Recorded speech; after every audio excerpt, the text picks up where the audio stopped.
আকাশবাণী খবর পড়ছি দেবব্রত মণ্ডল। প্রথমে বিশেষ বিশেষ খবর। প্রধানমন্ত্রী নরেন্দ্র মোদী বলেছেন, জাতীয় হলুদ পর্ষদ হলুদের আন্তর্জাতিক প্রচার, উৎপাদন এবং তার সঠিক মূল্য নির্ধারণে সহায়ক হবে। বাণিজ্য ও শিল্পমন্ত্রী পীযূষ গোয়েল আজ নতুন দিল্লিতে জাতীয় হলুদ পর্ষদের ভার্চুয়াল উদ্বোধন করেছেন। প্রতিরক্ষামন্ত্রী রাজনাথ সিং বলেছেন, পাকিস্তান অধিকৃত কাশ্মীর ছাড়া জম্মু কাশ্মীরের ভৌগোলিক পরিচয় অসম্পূর্ণ।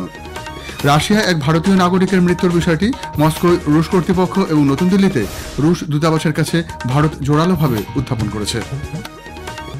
প্রয়াগরাজের মহাকুম্ভে ত্রিবেণী সঙ্গমে যথাযথ ধর্মীয় মর্যাদা উদ্দীপনায় 3,50,00,000-এরও বেশি ভক্ত ও তীর্থযাত্রী মকর সংক্রান্তি অমৃত স্নান করেছেন।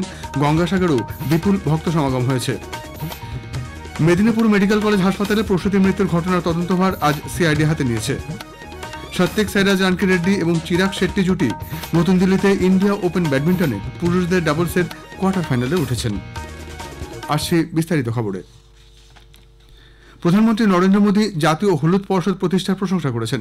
সোশ্যাল মিডিয়ায় এক পোস্টে প্রধানমন্ত্রী এই পর্ষদ গঠনের বিষয়টিকে বিশেষ করে দেশের কঠোর পরিশ্রমী হলুদ চাষিদের জন্য অত্যন্ত আনন্দের বিষয় বলে অভিহিত করেছেন। তিনি জোর দিয়ে বলেন, এই পর্ষদ উদ্ভাবন, আন্তর্জাতিক প্রচার, হলুদ উৎপাদন এবং তার সঠিক মূল্য নির্ধারণে সহায়ক হবে। এতে সরবরাহ শৃঙ্খলকে আরও জোরদার করে তোলা সম্ভব হবে, ফলে কৃষক ও গ্রাহক উভয়েই উপকৃত হবেন। নতুন দিল্লিতে আজ জাতীয় হলুদ পর্ষদের সূচনা হয়েছে। বাণিজ্য ও শিল্পমন্ত্রী পীযূষ গোয়েল ভার্চুয়ালি এর উদ্বোধন করে বলেন, হলুদ চাষিদের জীবনযাত্রার মানোন্নয়ন, উন্নত মানের বিভিন্ন প্রজাতির হলুদ চাষ এবং রপ্তানি বাড়ানোই এই পর্ষদের মূল লক্ষ্য। দেশের 20টি রাজ্যে হলুদ চাষ করা হয় এবং বিশ্বের মোট হলুদ চাষের 70% ভারতে হয়ে থাকে বলে তিনি জানান। মন্ত্রী বলেন, দেশে উৎপাদিত 30টি প্রজাতির হলুদের মধ্যে অধিকাংশেরই জিআই ট্যাগ আছে। बहुत वर्षों से डिमांड थी कि टर्मरिक के ऊपर विशेष ध्यान देना चाहिए, अलग बोर्ड बनाना चाहिए। 40 वर्षों के परिश्रम के बाद ये सपना साकार हुआ है। मैं सभी हल्दी किसानों को, हल्दी को प्रोसेस करने वाले कर्मचारियों को, उद्योगों को और हमारे निर्यातकों को शुभकामनाएं देता हूँ कि ये जो नया टर्मरिक बोर्ड बना है, ये आगे चल के आपके काम में बढ़त करने का एक काम करेगा। ভারত রাশিয়ায় এক ভারতীয় নাগরিকের মৃত্যুর বিষয়টি মস্কো রুশ কর্তৃপক্ষ এবং নতুন দিল্লিতে রুশ দূতাবাসের কাছে জোরালোভাবে উত্থাপন করেছে। রুশ সেনাবাহিনীতে যোগ দেওয়ার জন্য নিয়োগ করা বাকি ভারতীয় নাগরিকদের দ্রুত অব্যাহতি দেওয়ার দাবি ফের জানিয়েছে বিদেশ মন্ত্রক। আজ এক বিবৃতিতে মন্ত্রক কেরালার এক ভারতীয় নাগরিকের মৃত্যুতে শোক প্রকাশ করেছে। বিবৃতিতে আরও জানানো হয়েছে, কেরালার আরও এক ভারতীয় নাগরিক আহত হয়ে মস্কোর একটি হাসপাতালে চিকিৎসাধীন। মস্কোর ভারতীয় দূতাবাস নিহতদের পরিবারের সঙ্গে যোগাযোগ রাখছে এবং সব রকম সাহায্য করছে। মন্ত্রকের পক্ষ থেকে জানানো হয়েছে, মৃতদেহ ভারতে দ্রুত পৌঁছে দেওয়ার জন্য রুশ কর্তৃপক্ষের সঙ্গে যৌথভাবে কাজ করছে তারা। প্রতিরক্ষামন্ত্রী রাজনাথ সিং বলেছেন, পাকিস্তান অধিকৃত কাশ্মীর ছাড়া জম্মু কাশ্মীরের ভৌগোলিক পরিচয় অসম্পূর্ণ। জম্মুর উপকণ্ঠে আখনুরে সেনাকর্মীদের আয়োজিত প্রাক্তন সমরকর্মীদের একটি র্যালিতে প্রতিরক্ষামন্ত্রী বলেন, পাকিস্তান অধিকৃত কাশ্মীরে লঞ্চিং প্যাড সক্রিয় আছে এবং ভারত যথাসময়ে তার ব্যবস্থা নেবে। अवैध घुसपैठ और आतंकवाद को हवा देने का काम 1965 के जमाने से लगातार हमारा पड़ोसी देश करता चला आ रहा है, लेकिन उनकी मुराद न पूरी हुई है और न कभी भी वह पूरी होने पाएगी, ये मैं पूरे विश्वास के साथ कह सकता हूं। न तो 1965 में यहाँ के लोगों ने पाकिस्तान का साथ दिया, न ही आतंकवाद के इस दौर में साथ दिया। पाकिस्तान अपनी तरफ से पूरी ताकत झोंकता है कैसे भारत को डिस्टेबलाइज किया जाए। पाकिस्तान ने आज तक आतंकवाद का दामन नहीं छोड़ा। आज भी 80% से अधिक आतंकवादी पाकिस्तान से ही भारत में आते हैं। দেশ জুড়ে আজ দেশের নবম আর্মড ফোর্সেস ভেটারেন্স ডে উদযাপিত হচ্ছে। এই উপলক্ষে প্রতিরক্ষামন্ত্রী রাজনাথ সিং জম্মু কাশ্মীরের আখনুরে একটি অনুষ্ঠানে অংশ নেন। যে সমস্ত বীর সেনানী দেশের জন্য লড়াই করেছেন এবং আত্মবলিদান দিয়েছেন, তাদের সম্মান জানানোর জন্য আজকের দিনটি পালন করা হয়। উল্লেখ করা যেতে পারে, ভারতের সেনাবাহিনীর প্রথম commander in chief field marshal KM Cariappa 1953 সালে এই দিনটিতে অবসর গ্রহণ করেন। তাকে স্মরণ করেই এটি উদযাপন করা হয়। প্রধানমন্ত্রী নরেন্দ্র মোদী আগামী 19শে জানুয়ারি রবিবার আকাশবাণীতে মন কি বাত অনুষ্ঠানে দেশ বিদেশের মানুষের সঙ্গে তার চিন্তাভাবনা ভাগ করে নেবেন। এটি হবে মন কি বাতের 118তম পর্ব। টোল ফ্রি নম্বর 1800-11-7800-তে ফোন করে জনগণ তাদের মতামত ও পরামর্শ জানাতে পারবেন। নরেন্দ্র মোদী অ্যাপ বা মাইগভ ওপেন ফোরামের মাধ্যমে অনলাইনেও তা এই মাসের 17 তারিখ পর্যন্ত জানানো যাবে। অনুষ্ঠানটি সকাল 11টা থেকে আকাশবাণী এবং দূরদর্শনের সবকটি প্রচার তরঙ্গ, এআইআর নিউজ ওয়েবসাইট এবং নিউজ এআইআর মোবাইল অ্যাপে সম্প্রচার করা হবে। AIR AI news, DD news, PMO এবং তথ্য সম্প্রচার মন্ত্রকের ইউটিউব চ্যানেলগুলিতেও সরাসরি তা শোনা যাবে। আকাশবাণীতে হিন্দি ভাষায় সম্প্রচারের ঠিক পরেই আঞ্চলিক ভাষায় তা সম্প্রচারিত হবে। রাত 8টায় আঞ্চলিক ভাষার তর্জমা পুনরায় প্রচারিত হবে। খবর শুনছেন আকাশবাণী থেকে। আমাদের সংবাদ শোনা যাবে ইউটিউব চ্যানেল আকাশবাণী সংবাদ বাংলা, ফেসবুক ও ইনস্টাগ্রাম আকাশবাণী সংবাদ কলকাতা এবং এক্স হ্যান্ডেল এআই নিউজ কলকাতাতে। এবার মহাকুম্ভের খবর।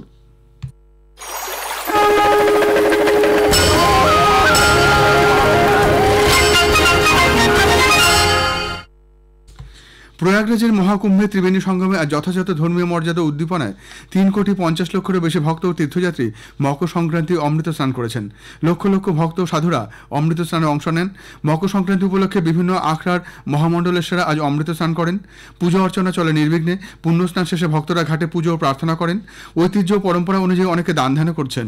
আজ সকালেও বিপুল সংখ্যায় সাধারণ মানুষ গঙ্গা আরতিতে সামিল হন। আমাদের সংবাদদাতা জানিয়েছেন, হেলিকপ্টার থেকে ভক্ত ও তীর্থযাত্রীদের ওপর ফুলের পাপড়ি বর্ষণ করা হয়। সমস্ত জায়গা জুড়ে কড়া নিরাপত্তার বন্দোবস্ত করা হয়েছে।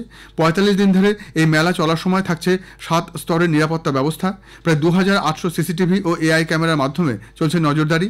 আগামী 26শে ফেব্রুয়ারি মহাশিবরাত্রি পর্যন্ত এই মহাকুম্ভ মেলা চলবে। 144 বছর অন্তর এই বিরল মুহূর্ত আসে, সেজন্য এবারের মহাকুম্ভ অত্যন্ত তাৎপর্যপূর্ণ।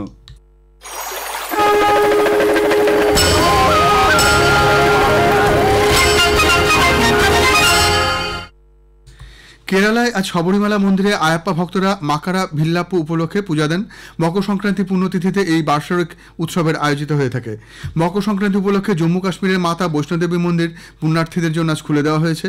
আরতির পর পুণ্যার্থীরা মাতা বৈষ্ণোদেবীর দর্শন করেন। মকর সংক্রান্তির নানা নিয়মরীতির সঙ্গেই আজ আনন্দ উৎসাহের মধ্যে দিয়ে পালিত হচ্ছে পোঙ্গল, বিহু এবং উত্তরায়ণ। গঙ্গাসাগরে মকর স্নানের পুণ্যযোগের মধ্যেই আজ শেষ খবর পাওয়া পর্যন্ত 85 লক্ষ পুণ্যার্থী সাগরে গেছেন। স্নানঘাট জুড়ে এখন অগণিত পুণ্যার্থীর ভিড়। রাজ্যের পাশাপাশি দেশ বিদেশের বহু ভক্ত এখনও স্নান সারছেন। আগামীকাল সকাল 6:58 পর্যন্ত চলবে এই পুণ্যযোগ। গত দুদিনের তুলনায় ঠান্ডার কামড় খানিকটা কম থাকায় পুণ্যার্থীদের কিছুটা সুবিধা হয়েছে। তবে এখনও পর্যন্ত শারীরিক সমস্যায় আক্রান্ত হয়ে মৃত্যু হয়েছে মোট 5 জনের। আজ আরও 2 জনকে এয়ারলিফট করে চিকিৎসার জন্য কলকাতায় নিয়ে আসা হয়। 4,683 জন নিখোঁজের মধ্যে ইতিমধ্যেই 4,660 জন পরিজনের কাছে ফিরে গেছেন। বিভিন্ন অপরাধের জন্য গ্রেপ্তার করা হয়েছে 672 জনকে।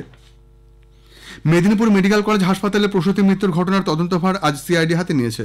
ডিএসপি পদমর্যাদার এক আধিকারিকের নেতৃত্বে 2 সদস্যের প্রতিনিধি দল ওই হাসপাতালে গিয়ে কলেজের অধ্যক্ষ মৌসুমী নন্দী ও সুপার জয়ন্ত রাউতের সঙ্গে কথা বলেন।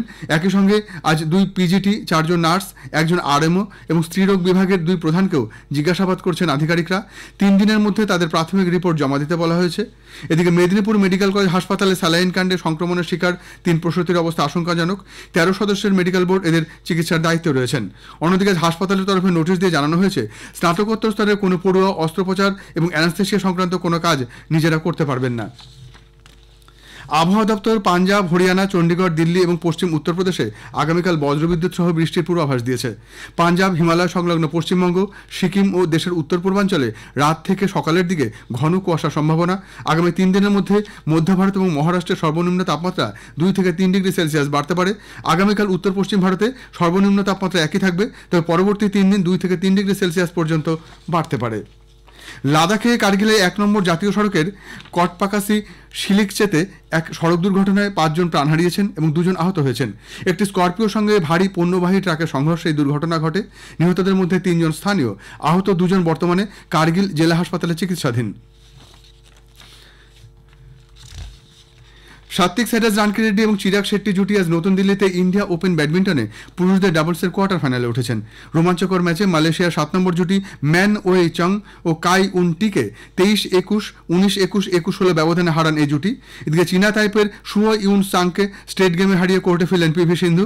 মহিলাদের সিঙ্গেলসে সিন্ধু রাউন্ড অফ 32 লড়াইয়ে 21-14, 22 কুড়িতে সাংকে পরাজিত করেছেন।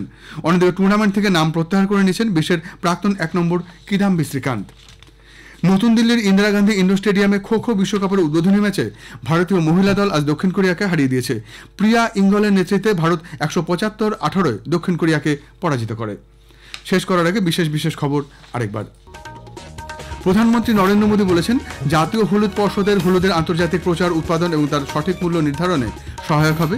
বাণিজ্য শিল্পমন্ত্রী পীযূষ গোয়েল আজ নতুন দিল্লিতে জাতীয় হলুদ পর্ষদের ভার্চুয়াল উদ্বোধন করেছেন। রাশিয়ায় এক ভারতীয় নাগরিকের মৃত্যুর বিষয়টি মস্কোয় রুশ কর্তৃপক্ষ এবং নতুন দিল্লিতে রুশ দূতাবাসের কাছে ভারত জোরালোভাবে উত্থাপন করেছে।